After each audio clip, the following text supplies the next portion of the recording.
Students, आप सभी का स्वागत है हमारे यूट्यूब चैनल पे। तो दोस्तों, यह video MP board class 12th के जो स्टूडेंट्स हैं उनके लिए बहुत ही ज़्यादा इंपॉर्टेंट होने वाला है, क्योंकि इस वीडियो में हम करने वाले हैं हायर सेकेंडरी मुख्य परीक्षा 2024 का विषय रसायन शास्त्र का पेपर, जो कि परीक्षा की दृष्टि से बहुत ही ज़्यादा इंपॉर्टेंट है। एक वीडियो ऑलरेडी चैनल पर अपलोडेड है, अगर आपने उसको जाके नहीं देखा तो उसको कंप्लीट वॉच करना है, ठीक है। उसका जो लिंक है वो मैं कमेंट बॉक्स में पिन कर दूंगा, आपको उसको भी जाके देखना है। ये वाला वीडियो भी आपको कंप्लीट वॉच करना है। अगर आपने दोनों वीडियोज़ को कर लिया तो यकीन मानिए आप 70/70 कंप्लीट करके आ जाओगे, ठीक है, दोनों पेपर को। लेकिन शर्त यह है कि तैयार करके जाना है और पूरा वीडियो वॉच करना है। चलिए, तो बिना किसी टाइम को बर्बाद किए शुरू करते हैं। हायर सेकेंडरी मुख्य परीक्षा 2024 विषय रसायन शास्त्र, हिंदी एंड इंग्लिश दोनों वर्जन में आपको बताऊंगा, बाईलिंगुअल, ठीक है। टोटल नंबर ऑफ क्वेश्चन 20 आते हैं। टोटल जो आपके टाइम होता है 3 आवर्स होता है। मैक्सिमम मार्क्स 70, ठीक है। 70/70 की तैयारी चल रही है। आपने पता ही होगा किस तरह से मैंने फिजिक्स, इंग्लिश और हिंदी में किस प्रकार से मेरा जलवा दिखाया था। पूरा का पूरा पेपर एज इट इज़ उतार दिया था डिट्टो, ठीक है। तो आपने अगर वीडियोस नहीं देखे वो तो आप विथ प्रूफ देख सकते हैं, ठीक है। चलिए, तो शुरू करते हैं। वीडियो में आगे से बढ़ने से पहले अगर आपने वीडियो को लाइक नहीं किया तो वीडियो को लाइक कर दे और चैनल को कर लीजिए सब्सक्राइब, ताकि आपको सबसे पहले जो पेपर सॉल्यूशन इसी चैनल पे मिलेगा, ठीक है, कल। चलिए, तो शुरू करते हैं बिना किसी टाइम को बर्बाद किए। चलिए, पहला जो क्वेश्चन है पूछा गया है, सही विकल्प का चयन करके आपको लिखना है। चलिए, पहला जो क्वेश्चन है पूछा गया है, सोडा वाटर है। तो देखिए, सोडा जो वाटर होता है वो होता है द्रव में गैस, यानी कि बी ऑप्शन आपका करेक्ट आंसर आने वाला है, ठीक है। चलिए, नेक्स्ट जो क्वेश्चन है पूछा गया है, कार्बोलिक अम्ल है, ठीक है, कार्बोनिल नहीं, कार्बोलिक अम्ल है। तो कार्बोलिक अम्ल कौन सा है? फिनॉल, यानी कि बी ऑप्शन आपका करेक्ट आंसर आ जाएगा। नेक्स्ट क्वेश्चन की ओर बढ़ते हैं। प्रथम कोटि की अभिक्रिया के लिए दर स्थिरांक की इकाई क्या होती है? तो देखिए, प्रथम कोटि की जो अभिक्रिया होती है उसके लिए दर स्थिरांक की इकाई होती है बी, यानी कि सेकंड इनवर्स। अब देखो, इसको मैं रख देता हूँ पूरा खोल के। चलिए, कैसे? इसका सूत्र ही लिख लो आप। जो दर स्थिरांक होता है उसकी इकाई का सूत्र होता है, कैसे इसको दर्शाते हैं, के बराबर, या आप रेट कांस्टेंट आर कुछ भी डाल सकते हैं जो आपको अच्छा लगे। इसका सूत्र होता है मोल लीटर इनवर्स, इसकी पावर होती है 1 - n इंटू सेकंड इनवर्स। लीजिए, अब कोई सी भी अभिक्रिया पूछ ले, वो प्रथम कोटि की पूछ ले, शून्य कोटि की पूछ ले, 2 कोटि की पूछ ले, 3 कोटि की पूछ ले, कोई सी भी पूछ ले, एन की जगह आपको वैल्यू रखना है और आपका आंसर आ जाएगा, ठीक है। किस प्रकार से यहाँ पे आंसर आया? प्रथम कोटि की जगह अगर हमने एन की जगह 1 रखा तो 1 में से 1 जाएगा तो 0, तो इसका वैल्यू क्या हो जाएगी? 1, और सेकंड इनवर्स आपका करेक्ट आंसर आ जाएगा, ठीक है। अगर यहाँ पे होता शून्य कोटि तो एन की जगह रखते हम 0, फिर आ जाता mole litre inverse second inverse, ठीक है। चलिए, तो इस प्रकार से आपको जो दर स्थिरांक है इसकी इकाई की गणना करना मैंने बता दी है। ये सूत्र आप याद रखिए, मोल लीटर इनवर्स, इसकी पावर 1 - n और सेकंड इनवर्स, ठीक है। इससे आपके सारे क्वेश्चन जो भी आएगा वो करेक्ट हो जाएगा। तो इस क्वेश्चन का करेक्ट आंसर क्या जाएगा? बी ऑप्शन, ठीक है। चलिए, नेक्स्ट क्वेश्चन की ओर बढ़ते हैं। स्टीफेन अभिक्रिया से बनाए जा सकते हैं। तो देखिए, इसका करेक्ट आंसर क्या जाएगा? सी ऑप्शन, यानी कि एल्डिहाइड बनाए जा सकते हैं स्टीफेन अभिक्रिया से। नेक्स्ट क्वेश्चन की ओर बढ़ते हैं। एमीन में नाइट्रोजन परमाणु संकरित कौन सी अवस्था में होता है? तो देखिए, sp3 संकरित अवस्था में होता है ये, ठीक है, आपको याद रखना है, बहुत ही आईएमपी क्वेश्चन है। सी ऑप्शन इस क्वेश्चन का करेक्ट आंसर आ जाएगा। रासायनिक रूप से सभी एंजाइम क्या होते हैं? तो देखिए, रासायनिक रूप से सभी एंजाइम होते हैं प्रोटीन, ठीक है। बी ऑप्शन इस क्वेश्चन का करेक्ट आंसर आ जाएगा, ठीक है। ये हिंदी मीडियम वालों के लिए हो गए, इंग्लिश मीडियम वालों के लिए भी मैं बता देता हूँ, ठीक है। सोडा वाटर इज, तो सोडा वाटर क्या होता है? गैस इन लिक्विड, यानी कि जो द्रव में गैस होता है, ठीक है, gas in liquid, B option. Carbolic acid क्या होता है? फिनॉल होता है, यानी कि बी ऑप्शन।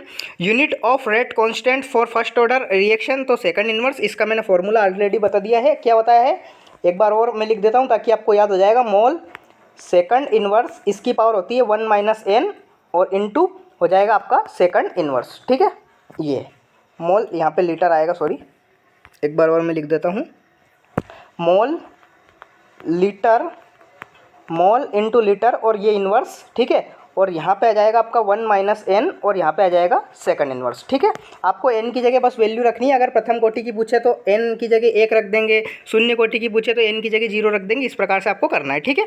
तो इसमें आपका करेक्ट आंसर क्या जाएगा? बी ऑप्शन, यानी कि सेकंड इनवर्स। नेक्स्ट जो क्वेश्चन है पूछा गया है, which of the following can be prepared by Stephen reaction, तो मैंने आपको बताया है सी ऑप्शन, यानी कि एल्डिहाइड इस क्वेश्चन का करेक्ट आंसर आ जाएगा, ठीक है। नेक्स्ट जो क्वेश्चन है, नाइट्रोजन एटम इन एमिनीज हाइड्रोसाइड, तो देखिए sp3 संकरित अवस्था में होता है, तो सी ऑप्शन इस क्वेश्चन का करेक्ट आंसर आ जाएगा, ठीक है। केमिकली ऑल एंजाइम्स आर, तो प्रोटीन होते हैं, ठीक है। बी ऑप्शन आपका करेक्ट आंसर आ जाएगा। सभी जो एंजाइम होते हैं वो क्या होते हैं, प्रोटीन, ठीक है। तो इस प्रकार से मैंने सही विकल्प का कंप्लीट सॉल्यूशन बता दिया है। नेक्स्ट चलते हैं, रिक्त स्थान की आपको पूर्ति करना है। चलिए, जो पहला क्वेश्चन है पूछा गया है, जल की मोललता क्या है। तो देखिए, जल की जो मोललता होती है वो होती है 55.5, ठीक है, 55.5। और इसकी अपन मोललता यानी कि मोललिटी पूछा है, ना कि मोलरता, ठीक है। मोलरता भी आपका 55.56 ही होता है, लेकिन इसकी इकाई में फ़र्क पड़ता है। देखिए, मोललता की इकाई होती है मोल प्रति केजी, ठीक है, या मोल केजी इनवर्स। और जो मोलरता होती है, मोलरता, इसकी इकाई होती है मोल प्रति लीटर, ठीक है। दोनों का आपका खास ध्यान रखना है, कोई सा भी परीक्षा में आ सकता है, ठीक है। चलिए, 55.5 इसकी मोललिटी होती है 55.5। चलिए, नेक्स्ट जो क्वेश्चन है पूछा गया है, उत्प्रेरक जो होते हैं अभिक्रिया की संक्रियण ऊर्जा को क्या कर देते हैं, कम कर देते हैं, यानी कि संक्रियण ऊर्जा कम कर देते हैं, लो कर देते हैं उसको, ठीक है। उत्प्रेरक जो होते हैं वो अभिक्रिया की संक्रियण ऊर्जा को कम कर देते हैं और अभिक्रिया की दर को बढ़ा देते हैं, ठीक है, ये दर को, ठीक है, क्योंकि उससे फास्ट रिएक्शन हो जाती है अपनी कम समय में। नेक्स्ट क्वेश्चन है, मर्क्यूरी Hg80 किस श्रेणी का संक्रमण तत्व है। तो देखिए, आपका ये 6th जो श्रेणी है उसका तत्व है, ठीक है, 6th। नेक्स्ट जो क्वेश्चन है, फिनाल एल्कोहल की अपेक्षा कैसे होते हैं, अधिक अम्लीय होते हैं, ठीक है। कैसे होते हैं, अधिक अम्लीय होते हैं। फिनाल अधिक अम्लीय होते हैं, याद रखना, एल्कोहल से, ठीक है। ये इस क्वेश्चन का करेक्ट आंसर आ जाएगा। नेक्स्ट जो है आपकी रिएक्शन पूछी गई है, RNH2 + CH3Cl3 क्लोरोफार्म की पोटेशियम हाइड्रोक्साइड से पूछी है, ठीक है। यहाँ पे तो आपका देखिए कौन सा सब्सटेंस बनेगा, आपका बनेगा यहाँ पे RNC, ठीक है, RNC। लेकिन इसका मैं बॉन्ड सहित भी बता देता हूँ आपको कैसे बनेगा ये। देखिए, R आपको ऐसे लिखना है, यहाँ पे लगाना है आपको सिंगल बॉन्ड, क्योंकि एल्किल की जो वैलेंसी होती है वो सिंगल होती है, एक बॉन्ड की होती है। यहाँ पे आएगा आपका नाइट्रोजन, नाइट्रोजन की वैलेंसी इस प्रकार से हम एक डैश ये लगाएंगे, क्योंकि कार्बन को दे रहा है ना कि उससे ले रहा है, ठीक है। कार्बन की वैलेंसी ये हो जाएगी, तो ये आपका करेक्ट आंसर आ जाएगा, ठीक है, ये वाला।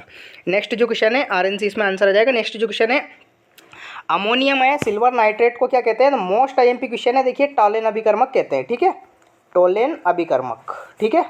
आपने ये रिएक्शन पढ़ी होगी, टोलेन अभिकर्मक, एक बार पूछा भी गया है क्वेश्चन, इस बार भी इसके आने के चांस है, तो आपका इसको खास ध्यान रखना है। अमोनिया में सिल्वर नाइट्रेट को क्या कहते हैं, टोलेन अभिकर्मक कहते हैं, ठीक है। चलिए, यहाँ पे इंग्लिश मीडियम वालों के लिए भी देख लेते हैं। मोललिटी ऑफ वाटर इज 55.5, ठीक है, मोल अपॉन केजी, मोल केजी इनवर्स भी बोल सकते हैं, मोल अपॉन केजी भी हो सकता है, ठीक है।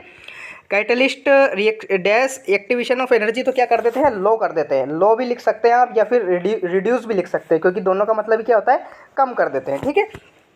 Mercury Hg80 is the element of 6th transition series का ये एलिमेंट होता है।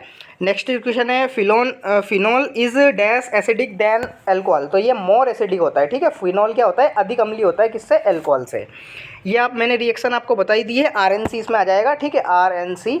नेक्स्ट जो क्वेश्चन है, एमोनिकल सिल्वर नाइट्रेट इज कॉल्ड, तो इसे कहते हैं अपन टोलेंस रिएजेंट, ठीक है, टोलेन अभिकर्मक, टोलेंस रीएजेंट, ठीक है, टोलेन अभिकर्मक कहते हैं इसे, टोलेंस रीएजेंट। ये इस क्वेश्चन का करेक्ट आंसर आ जाएगा। चलिए, नेक्स्ट क्वेश्चन की ओर बढ़ते हैं।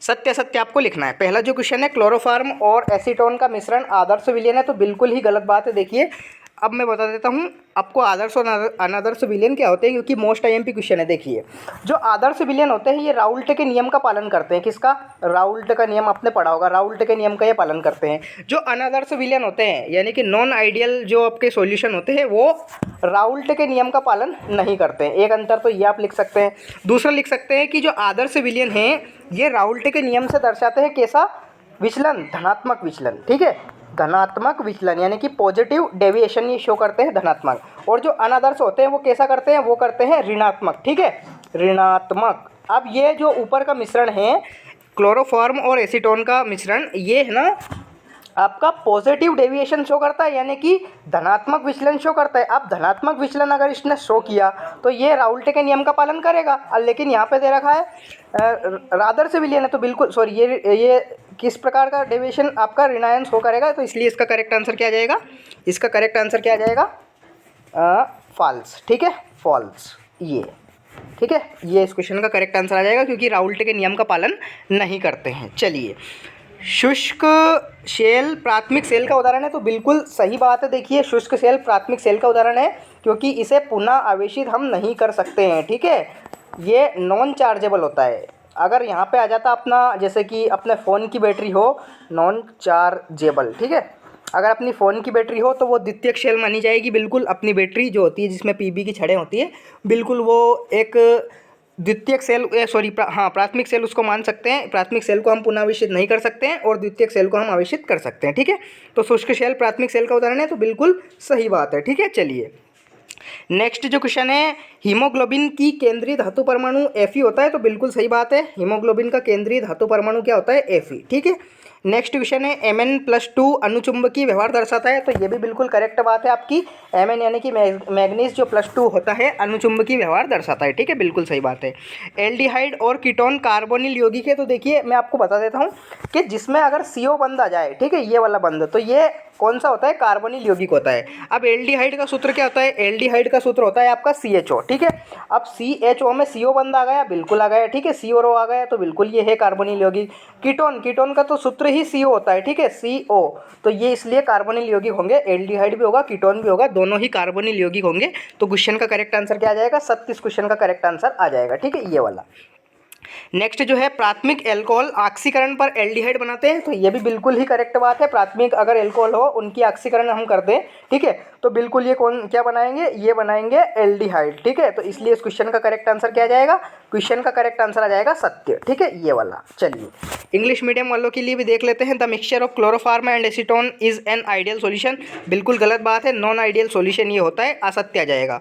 Dry cell is an example of primary cell, बिल्कुल ट्रू है ये बात। ठीक है, central metal atom of haemoglobin iron is Fe, तो बिल्कुल सही बात है। ये सेंट्रल जो मेटल एटम होता है हीमोग्लोबिन का, वो आयरन ही होता है, Fe होता है, तो बिल्कुल ट्रू है ये। Mn+2 शोज पैरामैग्नेटिक बिहेवियर, बिल्कुल करेक्ट बात है। Aldehyde and ketone are carbonyl compounds, बिल्कुल करेक्ट बात है। Primary alcohol gives aldehyde on partial oxidation, बिल्कुल ट्रू है। ठीक है, चलिए इस प्रकार से इंग्लिश मीडियम वालों के लिए हो जाएगा। नेक्स्ट है सही जोड़ी बनाकर लिखिए। चलिए सही जोड़ी कंप्लीट देख लेते हैं। चलिए पहला जो है संचरण, तो देखिए संचरण क्या होता है? संचरण जो आपका लोहे पे जंग लगती है उसे संचरण कहते हैं। तो एक विद्युत रासायनिक घटना होती है। ठीक है, विद्युत रासायनिक घटना, केमिकल रिएक्शन, केमिकल रिएक्शन होती है। ठीक है, विटामिन B12 पाया जाता है आपका किस पे? कोबाल्ट में। ठीक है, कोबाल्ट में क्या पाया जाता है? Vitamin B12। नेक्स्ट जो है टेस्टेरोन, ये बायो का क्वेश्चन है, लेकिन आपका चैप्टर है इसमें बायो वाला भी, तो आप इसको ध्यान रखिए। टेस्टेरोन होता है, ये होता है पुरुष लैंगिक हार्मोन। ठीक है, टेस्टेरोन काय में पाया जाता है? पुरुषों में, तो पुरुष लैंगिक हार्मोन ये होता है। डाई एजोनियम लवण, तो डाई एजोनियम लवण का सूत्र आपने पढ़ा होगा। डाई एजोनियम लवण का सूत्र क्या है? C6H5N2Cl, ये होता है डाई एजोनियम लवण। नेक्स्ट जो क्वेश्चन है फैलिंग विलियन, तो फैलिंग विलियन क्या होता है? लाल अवक्षेप को क्या कहते हैं? हम फैलिंग विलियन कहते हैं। ठीक है, तो करेक्ट आंसर क्या आ जाएगा आपका? A option.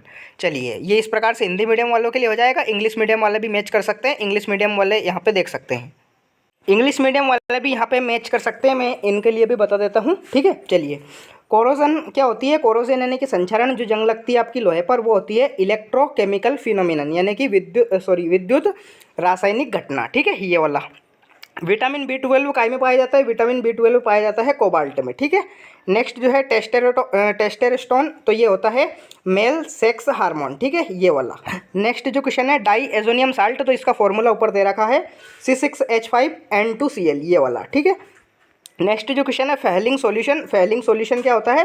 रेड प्रेसिपिटेट, यानी कि लाल अवक्षेप। ठीक है, जो बच जाता है उसे अवक्षेप कहते हैं, रिएक्शन के बाद उसे कहते हैं रेड प्रेसिपिटेट। ठीक है, ये वाला इसका करेक्ट आंसर आ जाएगा। तो इस प्रकार से आपकी मैच द कॉलम यानी कि सही जोड़ी हो जाएगी। नेक्स्ट चलते हैं, एक शब्द या एक वाक्य में उत्तर लिखिए। चलिए पहला जो क्वेश्चन है पूछा गया है, दुर्बल वैद्युत अपघट्य के वियोजन स्थिरांक की गणना का सूत्र लिखिए। तो आपने कोलराश का नियम पढ़ा होगा, कोलराश में अपन गणना करते हैं दुर्बल वैद्युत अपघट्य के वियोजन स्थिरांक की गणना का सूत्र आपने पढ़ा होगा। तो देखिए यहाँ पे मैं बता देता हूँ इसको कैसे दर्शाते हैं। के बराबर होता है C∝² ये सूत्र होता है। ठीक है, यहाँ पे अल्फा क्या है? यहाँ पे अल्फा है डिग्री ऑफ डिसोसिएशन। ठीक है, डिग्री ऑफ डिसोसिएशन होता है, और सी यानी कि होता है सांद्रता यानी कि कंसंट्रेशन। ठीक है, ये आपका सूत्र हो जाएगा, इसको आपको खास ध्यान रखना है। के बराबर C∝²/1 - चलिए नेक्स्ट जो क्वेश्चन है पूछा गया है, CONH3 5SO4 Br and CONH3 Br SO4 में पाई जाने वाली समवाय। तो देखिए यहाँ पे स्पष्ट सी बात है, SO4 इसमें अंदर लिखा है, यहाँ पे SO4 बाहर लिखा है, यहाँ पे Br बाहर लिखा है, यहाँ पे Br अंदर लिखा है। तो दोनों में क्या कौन सी समवायता होगी? तो इसमें आयनिक, ठीक है, आयनिक आयनिक समावयवता होगी, ठीक है, आयनिक समावयवता, ठीक है, ये वाली समावयवता होगी इसमें। चलिए नेक्स्ट जो है बेंजीन डाइएज़ोनियम क्लोराइड और फिनाल के मध्य होने वाली अभिक्रिया, ये मैंने आपको ऑलरेडी वीडियो में बता दी है, उसका पूरा सॉल्यूशन बता दिया है किस प्रकार से मैंने इसको सॉल्व की थी। यहाँ पे बस मैंने इसका नाम लूँगा युग्मन अभिक्रिया, ठीक है, युग्मन अभिक्रिया इस क्वेश्चन का करेक्ट आंसर आ जाएगा। आप अभिक्रिया अगर देखना चाहते हैं तो वीडियो का डिस्क्रिप्शन में आप चेक कीजिए, वीडियो आपको मिल जाएगा, उसमें मैंने ऑलरेडी बता दिया है, ठीक है। चलिए ग्लूकोज और फ्रक्टोज में विभेद करने वाली क्रियात्मक समूह का नाम, तो देखिए मैं आपको बता देता हूँ। देखिए ग्लूकोज जो होता है, ग्लूकोज में कौन सा क्रियात्मक समूह होता है आपका, एल्डिहाइड यानी कि CHO वाला, ठीक है, एल्डिहाइड ये वाला होता है, एल्डिहाइड ये होता है काई में, ग्लूकोज में। और जो आपका फ्रक्टोज होता है इसमें होता है कीटोन समूह, कीटोन यानी कि CO ये होता है कीटोन। तो ये आपका क्रियात्मक समूह है विभेद करने वाला, ठीक है। ग्लूकोज में कौन सा होता है, एल्डिहाइड, और इसमें क्या बोलते हैं फ्रक्टोज में क्या होता है, कीटोन, ठीक है। चलिए नेक्स्ट जो क्वेश्चन है, किस विटामिन की कमी से मनुष्य में प्रजनन क्षमता में कमी हो जाती है। तो विटामिन ई की कमी से, काई से, विटामिन ई की कमी से क्या हो जाती है, प्रजनन में क्षमता हो जाती है, ठीक है। तो क्वेश्चन का करेक्ट आंसर क्या आ जाएगा, विटामिन ई। चलिए इंग्लिश मीडियम वाले भी देख लीजिए जल्दी से, right the formula of calculating dissociation constant for weak electrolyte, ठीक है। तो K इज इक्वल टू होता है C∝² अपॉन 1 माइनस अल्फ़ा, ठीक है, ये आपका करेक्ट आंसर होगा। यहाँ पे अल्फ़ा क्या है, डिसोसिएशन कांस्टेंट है, या फिर डिग्री ऑफ डिसोसिएशन भी बोल सकते हैं। C क्या है, कंसंट्रेशन है, सांद्रता। Right the name of isomerism, तो कौन सा होता है इसमें आइसोमेरिज्म, ये होता है आपका आइनोजेशन, ठीक है, आइनोजेशन, ठीक है, आइनोजेशन, आइसोमेरिज्म, ये इस क्वेश्चन का करेक्ट आंसर आ जाएगा। Name the reaction occurs between benzene diazonium chloride and phenol, तो ये मैंने ऑलरेडी बता दी है आपको, युग्मन अभिक्रिया, इसे इंग्लिश में कहते हैं कपलिंग रिएक्शन, ठीक है, COUPLING कपलिंग, ठीक है, कपलिंग यानी कि युग्म होता है जोड़ा, कपलिंग रिएक्शन ये होता है इसका करेक्ट आंसर, ठीक है, इंग्लिश में। चलिए नेक्स्ट जो क्वेश्चन है, right the functional group which differentiate glucose and fructose, तो देखिए ग्लूकोज में कौन सा होता है, एल्डिहाइड होता है यानी कि CHO वाला, और फ्रक्टोज में कौन सा होता है, कीटोन यानी कि CO वाला, ठीक है। ये नेक्स्ट जो है, due to deficiency of which vitamin infertility human occurs in being, ठीक है, इनफर्टिलिटी कौन सी होती है ह्यूमन बीइंग में, किस विटामिन की कमी से, तो विटामिन ई की कमी से, ठीक है, ये इस क्वेश्चन का करेक्ट आंसर आ जाएगा, ठीक है। तो मैंने कंप्लीट ऑब्जेक्टिव के सॉल्यूशंस आपको हिंदी प्लस इंग्लिश दोनों बाईलिंगुअल में समझा के बता दिए हैं। हिंदी वाले हिंदी में अकॉर्डिंग याद कर ले और इंग्लिश वाले इंग्लिश के अकॉर्डिंग याद कर लीजिए ना, कंप्लीट याद कीजिए, क्योंकि सारे के सारे ही क्वेश्चन IMP है, पेपर में यही आएंगे दोनों वीडियोस से कंप्लीट, ठीक है। बार बार बोल रहा हूँ, कल जब आप एग्ज़ाम दे के निकलोगे तो फिर वही बात दोहराऊँगा, कर लेते हैं मेरे वीडियोस, ठीक है। चलिए अब ये वाले क्वेश्चंस आप देख सकते हैं, सारे के सारे आपको कंप्लीट करना है। सेल अभिक्रिया के लिए 298 केल्विन ताप पर नर नष्ट समीकरण लिखिए, ये वाला आप कर सकते हैं। लोहे पर जंग लगने वाली क्रिया में होने वाली रासायनिक समीकरण बिल्कुल आपको याद करनी है, ठीक है। चलिए निम्नलिखित अभिक्रियाओं के लिए अभिक्रिया की कोटि याद कर सकते हैं आप, बिल्कुल ईजी है, ठीक है, आपने पढ़ा होगा डिग्री ऑफ वेग स्थिरांक की अभिक्रिया की कोटि की पहचान कीजिए, बिल्कुल आप इससे देख सकते हैं, litre mole inverse second inverse, ये काई की काई है लीटर, मैंने अभी आपको फॉर्मूला बताया था, क्या बताया था कि mole litre inverse second inverse 1 - n second inverse, ये आपको बताया था, ठीक है। यहाँ पे अगर 0 आ जाए तो ये मोल लीटर इनवर्स ये काई का फॉर्मूला हो जाएगा, ये हो जाएगा शून्य कोटि की अभिक्रिया का, ये कौन सी हो जाएगी, प्रथम कोटि की अभिक्रिया सेकंड इनवर्स, तो ऐसे आप आइडिया लगा सकते हैं, ठीक है। चलिए नेक्स्ट क्वेश्चन है, 3D संक्रमण तत्वों के लिए सामान्य इलेक्ट्रॉनिक विन्यास, 4f अंतर के लिए सामान्य इलेक्ट्रॉनिक विन्यास आप कर सकते हैं, बिल्कुल इजी क्वेश्चन है, ठीक है। संकुल यौगिक यानी कि कॉम्प्लेक्स जो कंपाउंड है उसमें आपको उसमें आपको इनकी परिभाषा देनी है, उपसंयोजन क्षेत्र और लिगेंड की, ठीक है। लिगेंड जो आपका है मोस्ट IMP क्वेश्चन है, इसको आपको ध्यान रखना है, ठीक है। चलिए उपसंयोजी यौगिक के लिए परिभाषित कीजिए, चारों की चारों डेफिनेशन एग्जाम में देखने को मिलेगी, ठीक है, कोई सी भी दो, वेरी इंपॉर्टेंट क्वेश्चन, ठीक है, कंप्लीट करके जाना इसको, बार बार बोल रहा हूँ, ठीक है। ये वाली में से आपको देखने को मिलेगी, सारी इंपॉर्टेंट है। कॉम्प्लेक्स कंपाउंड के लिए कोऑर्डिनेट स्पेयर, लिगेंड, उपसंयोजन संख्या और ऑक्सीकरण संख्या, ठीक है। चलिए निम्नलिखित संयोजी यौगिकों के सूत्र लिखिए, इनके आप लिख सकते हैं, संयोजी यौगिक जो है इनके सूत्र आपको लिखना है, ठीक है, ये वाले IUPAC नाम मोस्ट IMP है, आपको इनका ध्यान रखना है। ठीक है, इसमें बहुत सारी चीज़ें देखी जाती है, आपको उनका ध्यान रखना है। अभिक्रिया पूर्ण कर सकते हैं आप, सारी की सारी इंपॉर्टेंट है। और शुष्क ईथर की उपस्थिति में ब्रोमोबेंजीन मैग्नीशिया क्रिया करता है। प्रोपीन की अभिक्रिया ये वाले लिखना है आपको कंप्लीट। ठीक है, ये सारे के सारे आपको याद करना है। अभिक्रिया की कोटि एम आणविकता मोस्ट IMP क्वेश्चन, इसका ऑलरेडी वीडियो अपलोडेड है, अगर आपने नहीं देखा है तो वीडियो जाके जरूर देखें। ठीक है, कमेंट बॉक्स में उसका लिंक आपको मिल जाएगा। अभिक्रिया की दर ये भी मोस्ट IMP है, इसका भी वीडियो बना चुका हूँ मैं। ठीक है, संक्रमण तत्व परिवर्ती ऑक्सीकरण अवस्था दर्शाते हैं, बिल्कुल आपको IMP क्वेश्चन है, याद करना है। ये वाला क्रोमियम, ये जो अपवाद होता है क्रोमियम 24 और कॉपर 29, आप बाहू के नियम से कॉपर 29, ये दोनों अपवाद होते हैं, तो इनका आपको खास ध्यान रखना है, इनसे क्वेश्चन बनते हैं। फिनॉल से कैसे प्राप्त करोगे, फिनॉल से पिक्रिक अम्ल आपको कैसे प्राप्त करोगे, फिनॉल से बेंजीन, फिनॉल से बेंजो क्विनोन। ठीक है, मोस्ट IMP सारे आपको याद रखना है। ठीक है, चलिए नेक्स्ट जो क्वेश्चन है, फिनॉल से देखिए, जैसे कि आप जिंक प्राप्त कर सकते हैं, जिंक की अभिक्रिया कर सकते हैं। अगर बेंजीन प्राप्त करना हो आपको, ये होता है आपका फिनॉल C6H5OH प्लस। अगर अपन इसमें करा दें अपन ZnO की अभिक्रिया, ठीक है, तो यहाँ से क्या होगा, ये रिमूव हो जाएगा। तो इस प्रकार से आप कर सकते हैं, सारे के सारे क्वेश्चन IMP है। विलियमसन संश्लेषण द्वारा ईथर बनाने की क्रियाविधि मोस्ट IMP क्वेश्चन है भाई, सारे के सारे याद रखना है आपको, कंप्लीट करके जाइए, बात मान लीजिए, बार बार बोल रहा हूँ। RNA DNA अंतर मोस्ट IMP क्वेश्चन। गोलाकार प्रोटीन एवं रेशेदार प्रोटीन, ये भी मोस्ट IMP क्वेश्चन। ठीक है, एग्जाम में आएंगे डिट्टो एज इट इज। अवाष्पशील विलयुक्त विलयन के लिए राउल्ट का नियम लिखिए, तो राउल्ट का नियम आपको पता ही है। आदर्श अनादर्श की तीन तीन विशेषताएं, ठीक है, धनात्मक विचलन ऋणात्मक विचलन शो करते हैं, राउल्ट के नियम का पालन करते हैं, राउल्ट के नियम का पालन नहीं करते हैं, याद रखना है आपको। द्रवों में गैसों में की विलेयता के संबंध में हेनरी का नियम, तो आप बिल्कुल लिख सकते हैं। हेनरी का नियम आपने पढ़ा होगा, स्थिर ताप पर किसी गैस की द्रव में विलेयता गैस के दाब के समानुपाती होती है, ये होता है आपका हेनरी का नियम। ठीक है, ये वाला दैनिक जीवन में इसके अभी अपन अनुप्रयोग बिल्कुल लिख सकते हैं। ठीक है, ये लिख सकते हैं आपकी ऊंचाई पे जाने में जो होता है इसका प्रयोग। ठीक है, और सांस लेने में, गहरे समुद्र में सांस लेने में, ये वाला आप कर सकते हैं। कार्बोनेटेड शीतल पेय पदार्थों में, यानी कि जो आपकी सॉफ्ट ड्रिंक्स होती है, कोल्ड ड्रिंक्स, कोका कोला, उनमें भी इसका नियम का पालन होता है। ठीक है, आप कर सकते हैं। स्वचालित वाहनों में प्रयुक्त होने वाली द्वितीयक सेल का वर्णन आपको करना है। द्वितीयक सेल जो निरावेशन एवं पुनरावेशन, क्योंकि ये चार्जेबल होता है, तो आपको बिल्कुल याद रखना है इसका समीकरण। ठीक है, मोस्ट IMP क्वेश्चन है। संदर्भ सेल के रूप में प्रयुक्त मानक हाइड्रोजन का वर्णन करना है आपको कंप्लीट याद। ठीक है, द्विआण्विक नाभिक स्नेही प्रतिस्थापन, ये IMP क्वेश्चन है। इससे ज़्यादा तो ये भाई बहुत ही IMP क्वेश्चन है। नाम वाली अभिक्रिया याद करके जाना, बार बार बोल रहा हूँ, परीक्षा में एज इट इज देखने को मिलेगी कल जब वीडियो आएगा पेपर सॉल्यूशन का। ठीक है, बार बार बोल रहा हूँ ये बात, इतना जोर नहीं देता नहीं तो। ठीक है, वुड्स अभिक्रिया मोस्ट IMP है।